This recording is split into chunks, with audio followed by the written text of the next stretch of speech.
We return with Vincent Van Gogh still in The Hague and a look at some of the work that he did during this time period. We're getting much closer to what we think of as the first paintings by Van Gogh. But as we look at this, as we see that he's dedicating himself more to being an artist rather than just pursuing art as kind of a layman hobby, if you will, we can see the strength there. We can see the amazing amount of draftsmanship he's able to achieve and in a drawing as complex as this one. We have the understanding of perspective. We have everything that a good academic drawing should have, despite the fact that Vincent had very, very little pure academic training when it came to art.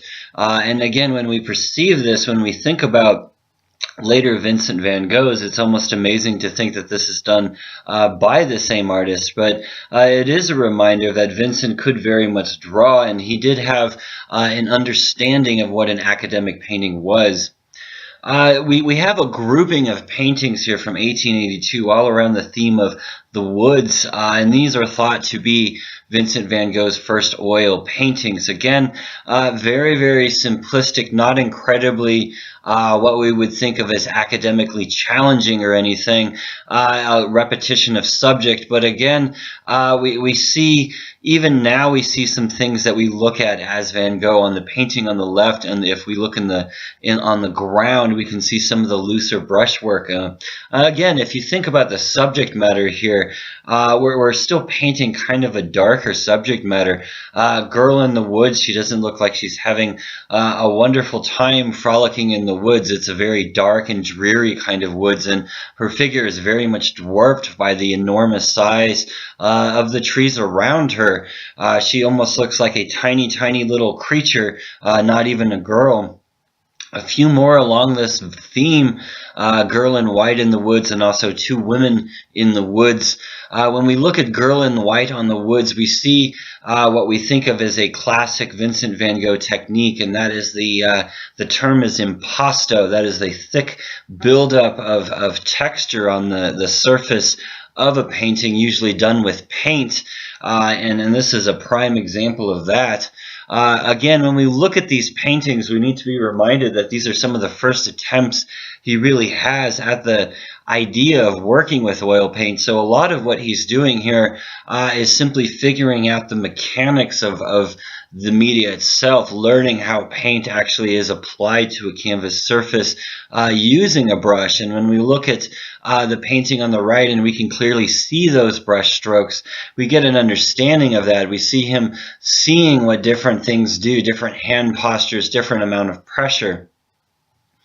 Iron Mill in The Hague, again, really relying on the same subject matter we saw from his drawings, very simplistic, oftentimes industrial type of settings, and the people who occupy them. Again, this is an iron mill. This isn't the countryside, a beautiful countryside like we might see in his later work.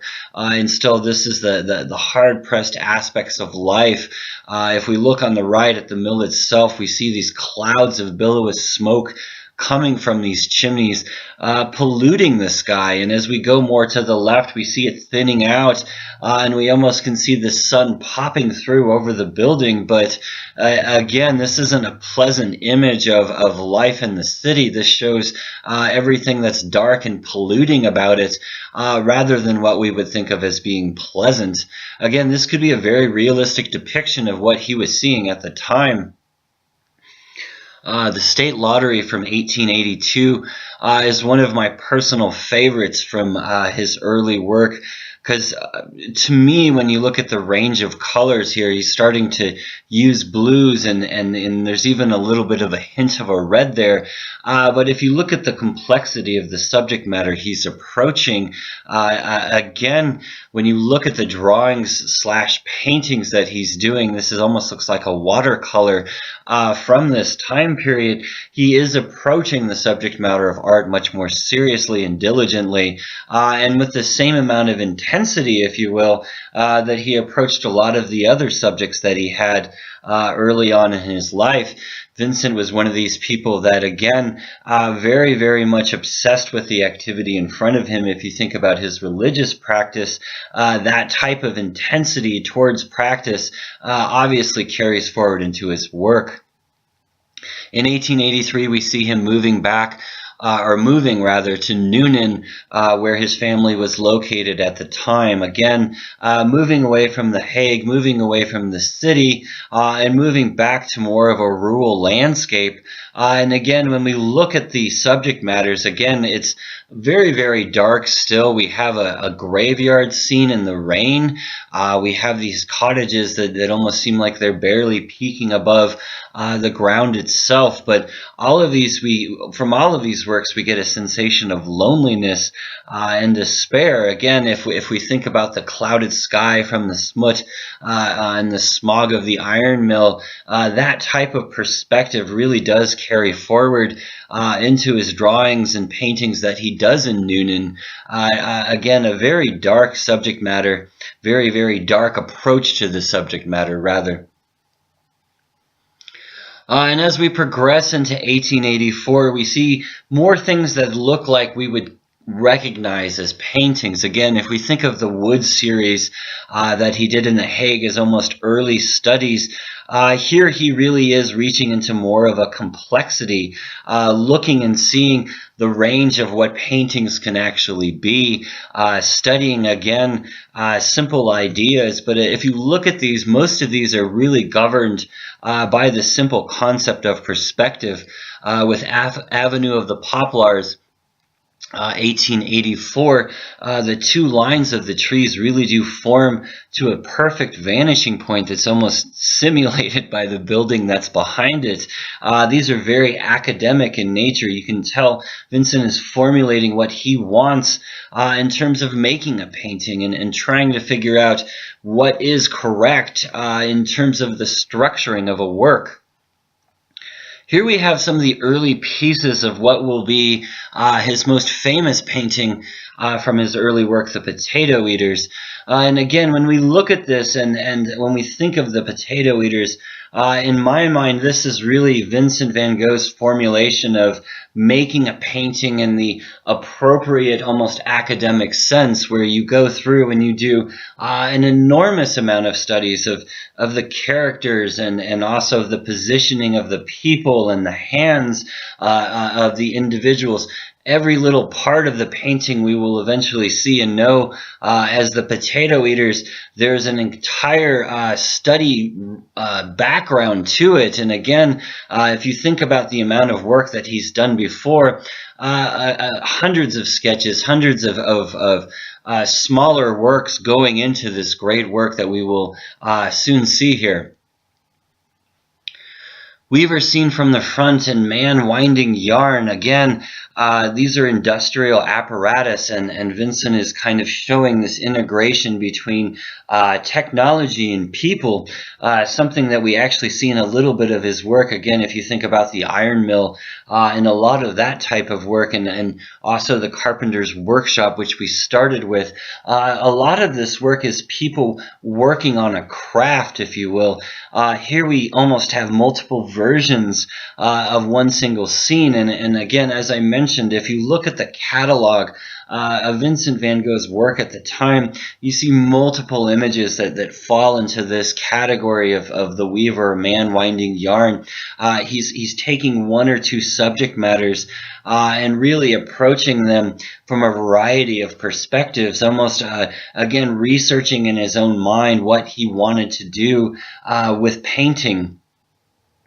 Peasants planting potatoes from 1884, a very, very dreary landscape indeed.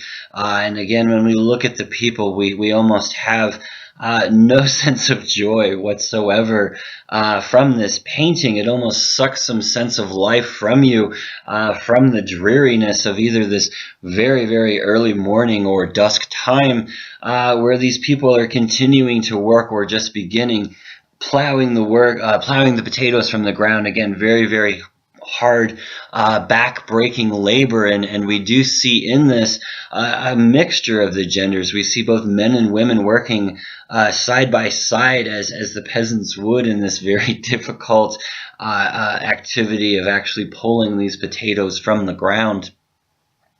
As I mentioned, all of this is really formulating in my mind towards one piece that Vincent is really working on, and we will eventually get there. The really sad story that we have from this, though, is in 1884 we have Margo Eggman. I believe I'm saying her name right. And this is a woman that was a little bit older than Vincent and followed him on his artistic excursions, as it is said. And the two actually had a very good relationship with each other and were agreed between each other to get married. And as the story goes, the families just wouldn't have any part of these two marrying each other. And Margo actually tries to kill herself. And the story is that Vincent actually finds her from drinking too much arsenic and has to rush her to the local hospital to have treatment. And again, if you think of it, this relationship in comparison to the other ones we've had, just a horrible place that Vincent has with love. Here are a few more of these sketches that I mentioned that push forward to this very famous painting, the Potato Eaters. And again, when we look at this, we really do think of, or at least I really do think of the Potato Eaters as a culmination of a lot of the work he did at the earlier part of his life. Again, we have these peasants, we have this interior scene, we have the hardship of life, and again, this is very much formulated to almost precision within the mind of Vincent van Gogh, with each character, as we can see, being placed in a specific place. He worked on this composition in many, many different forms through sketches and paintings, doing studies of the people he wanted in them, onward to actually completing the actual painting that we will recognize as the Potato Eaters. And here it is finally, and I do apologize. Here is the piece. And again, if we look at the darkness, we see this lamp hanging down, and it barely cuts through this very, very dark scene within this cottage. We have peasants eating and drinking coffee. Again, this is the most recognizable and notable piece from the early Van Gogh career. It is noticeable, or notable rather, that in 1885, his father, the pastor Van Gogh, does also pass away. It has been written or recognized that this had very little effect on Vincent, other than that it took him away from his work for a while, if you will. At this point, he very much was estranged from his father in his mind, if not in the practical aspects of reality as well. Again, when we look at this, we see a very dark figure that is Van Gogh. The next thing we really see from Van Gogh is an entire series of still lifes that were painted directly following the Potato Eaters. And again, we hear multiple stories about this. We hear that the local preacher had essentially forbade anyone to pose for Van Gogh after one of Van Gogh's models ended up pregnant, and there were very questionable circumstances following that involving Van Gogh, Vincent. And so this is really what we see. This is just a fraction of the still lifes he actually did. Again, at this point, he's really researching and studying and making himself into a proper artist, if you will. But again, we do notice this intense darkness in all of the compositions that we have. No matter what the subject matter is, it's a prevailing theme.